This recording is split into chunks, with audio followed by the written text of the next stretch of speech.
فهنلاقي مثلا تراجع كفاءة أجهزة الجسم، لأن مع التقدم في العمر كفاءة البنكرياس في إفراز الأنسولين هيقل طبعا.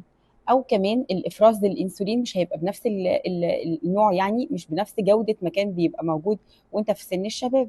الغدة الدرقية هتصبح أقل نشاط، وخاصة عند النساء. أوعية دموية بتبقى أقل مرونة، وده بيرفع الضغط، يعني يرفع ضغط الدم. زيادة مقاومة الأنسولين مع مرور الوقت بتزيد مقاومة الخلايا للأنسولين، خاصة إذا كان الشخص ده أصلا عنده زيادة في الوزن هيؤدي للسكر من النوع التاني. ومع كمان تراكم العادات السيئة هتلاقي زي قلة الحركة والأكل غير الصحي والسهر والتدخين وعدم النوم بانتظام. كل ده هيؤدي برضو لنفس الأمر.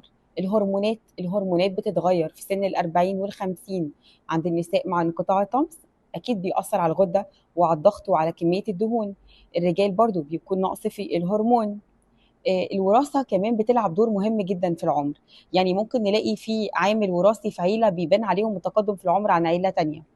تراجع قدرة الجسم على التعافي في سن الشباب، أكيد كان الجسم بيصلح من نفسه بسرعة جدا عن ما بيصلح من نفسه سن وهو في الستين أو هو في الخمسين، ده أكيد مختلف، لأن بيكون في التهابات، القدرة على الالتهابات أو التعافي أو الإجهاد نفسه بيكون قل كمان عن الأول.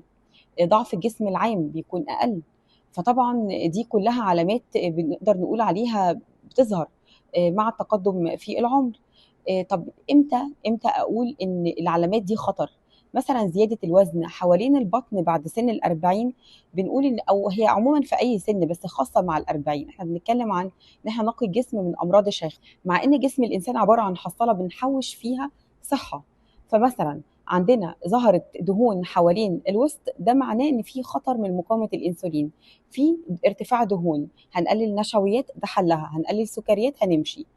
تعب مستمر او خمول ملوش اسباب، هنرجع بسرعه نبص على الغده، هنعمل تحاليل الغده الدوريه، تي اس اتش وفيتامين دي وصوره الدم الكامله.